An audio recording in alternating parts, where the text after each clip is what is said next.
Hello friend, welcome back to Toyota Maintenance YouTube channel. I'm pretty sure you remember it's 99 Corolla LE with approximately 215,000 miles on the clock, which in previous video came here right with the mysterious oil leak. The owner and the friends, they couldn't find where the oil is coming from. We did video on that and I diagnosed it as a seal which is in this manual transmission, and it's leaking right there where there is no space for the camcorder. I'm sorry, I cannot go higher, but right there is a seal right where the CV axle enters the manual transmission. We are on the passenger side, so I will be replacing that seal. I have to start with removing this cotter pin. It's a safety feature basically, right, which makes sure that the axle nut will not fall off. So that needs to go out. Hopefully I straighten it enough. Okay, so the cotter pin is out. This is just a safety cover, and now I have access to that axle nut. The threads are always dirty, so I take extra time. It takes just seconds, right, to clean it at least a little bit. You can even lube it a little bit, and that's it. That way. All right, here we go. Now this part of CV axle can start moving in right now, but there is not enough space to remove it completely here on the other side and put it on the side. So this strut, the whole thing, needs to be released. I can move it outwards and release or remove the CV axle from inside, put it on the side, and then remove it from the tranny. So this is how I will continue. This lower ball joint is held with 2 nuts and 1 bolt. Let's go and remove those. These areas are always hard to film because the contrast, dark areas, white walls and so on, right? But I will try my best. Number 17. Boom. Boom. And this is the bolt. So let's see if I can separate the parts.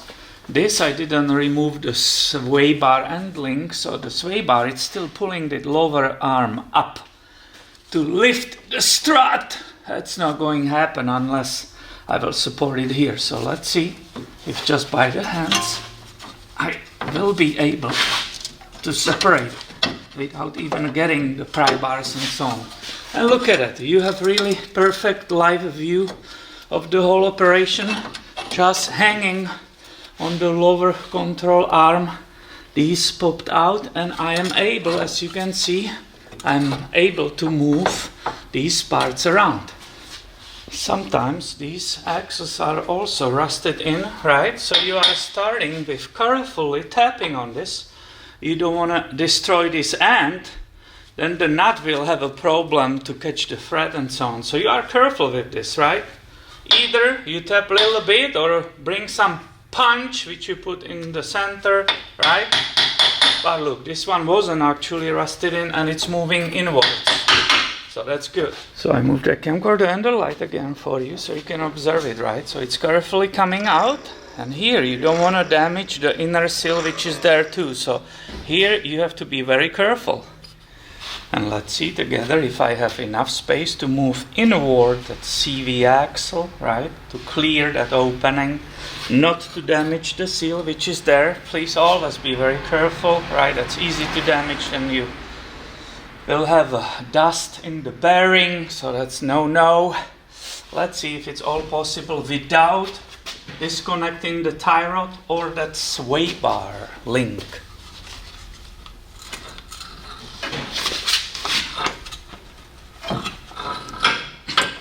You see that?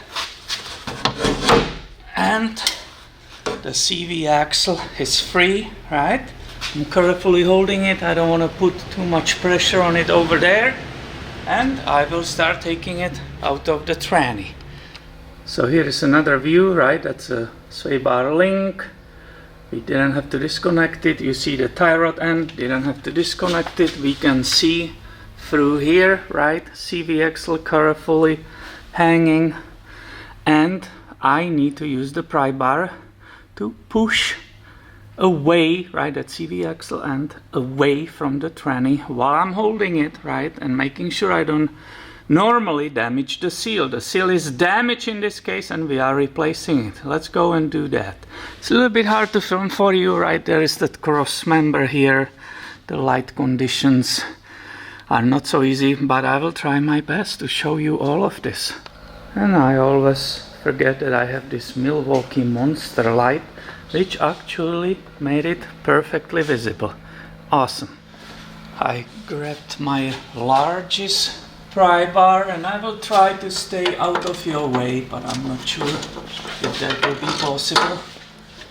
Normally this goes pretty fast, but as I said, this cross member right here, it's in very unfortunate spot. See that? Despite the fact she lost a lot of oil, there is still a little bit of it coming out. So now I carefully pull the rest of this out. And here you can see the axle, and this is the side, right, where the seal is in the transmission. It's running on this area. So that needs to be not damaged, right? Always have to be careful when you're installing it. And finally, hopefully, I can zoom on that seal from here and you can see what we are dealing with and why we are here. This is the seal which failed and she started having like a serious oil leak. So I cleaned around that seal as much as I could. Obviously, if you ever do it yourself, don't spray in a brake clean, right, or degreaser inside of the transmission. Everything has to stay outside. There is a limitation for the camera work and me getting there, right? I need to pull that seal. Normally I will grab my seal puller, but there's no space here. So I have to improvise. Use different techniques. Basically the bottom line is don't scratch any areas which are sealing, because then it will be compromised, right? You have to be careful right now to use whatever you have, the tool, not to scrape stuff. Hopefully this is a brake tool actually. Hopefully this brake tool will help me to pop it out, and maybe, just maybe, you can actually see it coming out. I hope so. Trying to show it to you as good as I can in these videos, right? And look at it. The seal is finally out. Excellent. Will I be able to zoom on that area for you? Oh yeah, that's not bad. So that's where the new seal will be coming in, right? Everything needs to be perfectly clean. And I will be pressing it in. Right now I will grab the part and go to the dealer for a new one. Here I'm back from the dealer. The parts did match perfectly, right? They look identical. And this is the item number. Now you have your new seal ready, right? But I don't expect you have the seal installer, which will be a tube which perfectly fits on this, right? The diameter here is 48 millimeters. So if you don't have that, you can use the little trick, and actually if you don't want to damage this, right, installing, you can use the old seal, put it carefully over the new one, and you will be tapping carefully on this part. Also, what people will do if they have correct socket, right? If you have 48 millimeter socket, that will also nicely tap that seal inside.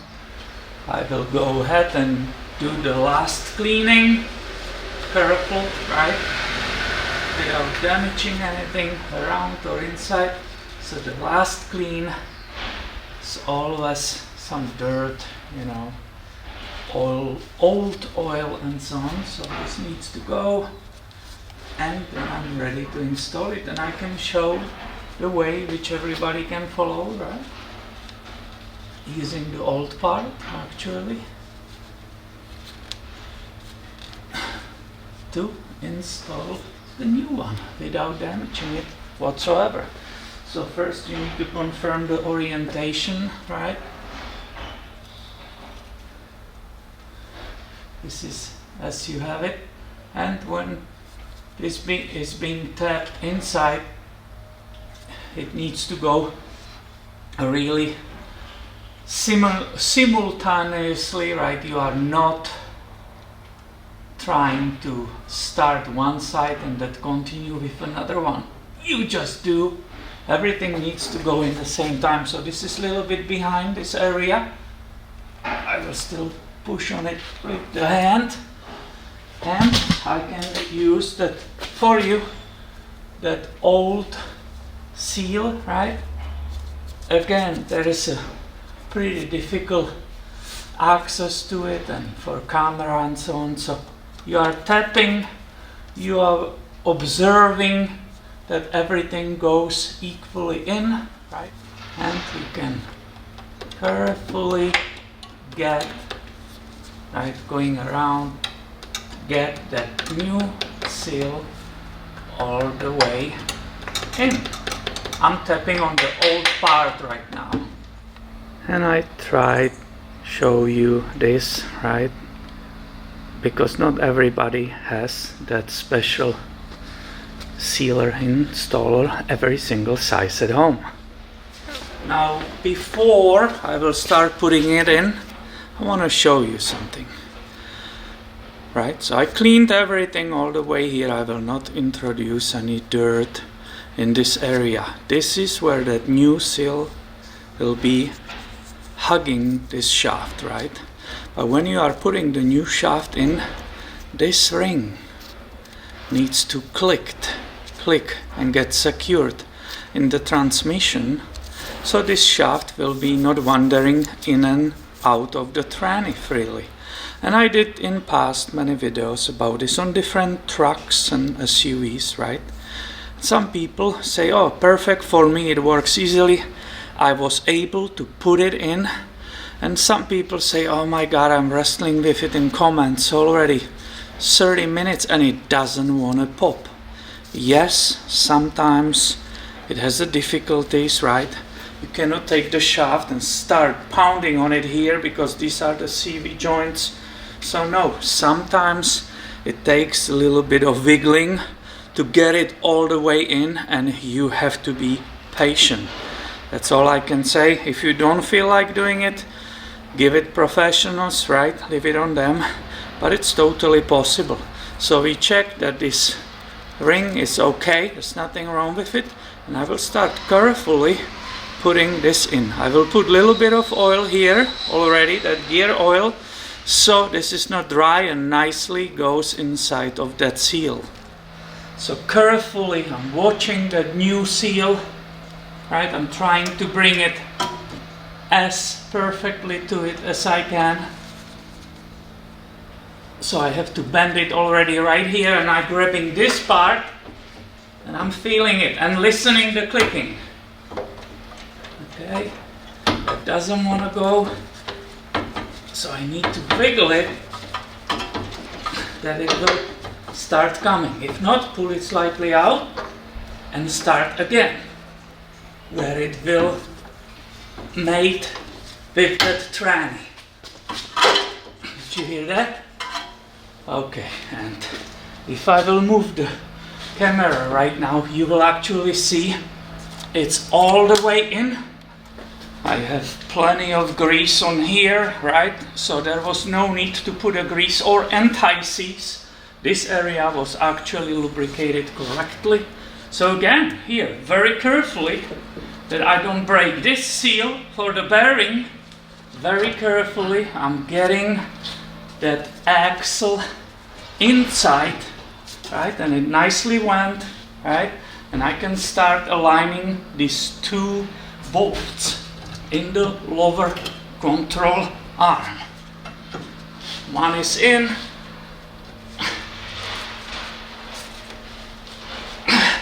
Again, a little bit of alignment and look at it. Everything is back in the place. Now I will continue at the lower ball joint with the two nuts and the bolt, right?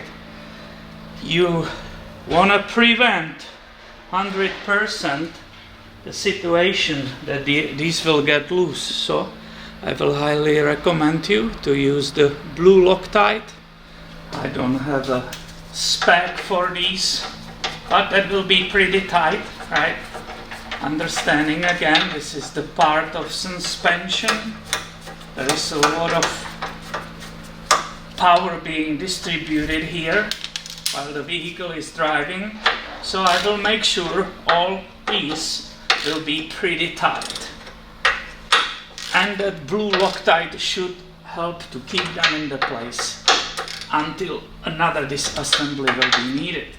So I'm using that half drive long ratchet, and I'm not afraid to put some power and make them really tight. In this area I have applied the anti-seize also inside, right? So in the future it will be easier to remove the nut. Some people will tell you if you want to torque it, you need somebody step on the brakes inside. You don't need it. These are the vented brake rotors. If you put a big screwdriver there, right, you can bring your torque wrench and nicely torque it to 150 Newton meters, which is 100 foot-pounds. That was nice. Now I will need to install new pin and that special crown. So I'm back underneath the vehicle, rechecking that everything is perfectly fitting, right? That CV axle is all the way in that tranny. That's all I can show you, the cross member in the way. I'm starting cleaning everything, wiping off the dirt and the oil, right? Because that's the only way to see later after the test drive if I did it correctly, if it's leaking or not. The last thing I have to do is put the new oil in the tranny. So what I should have done immediately in beginning, I should have drained it through this 24 millimeter, right?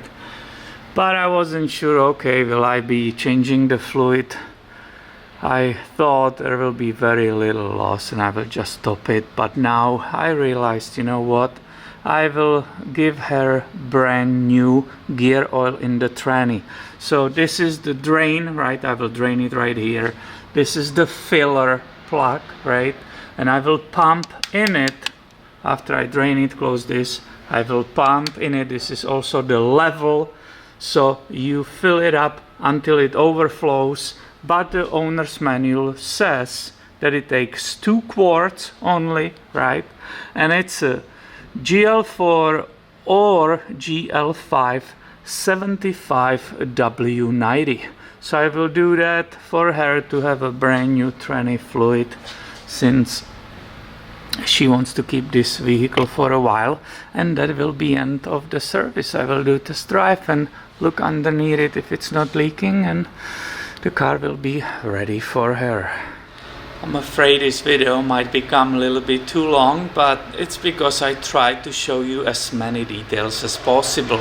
I hope you enjoy it, and please make sure you are subscribed. I have way more coming your way soon. See you later, my friend.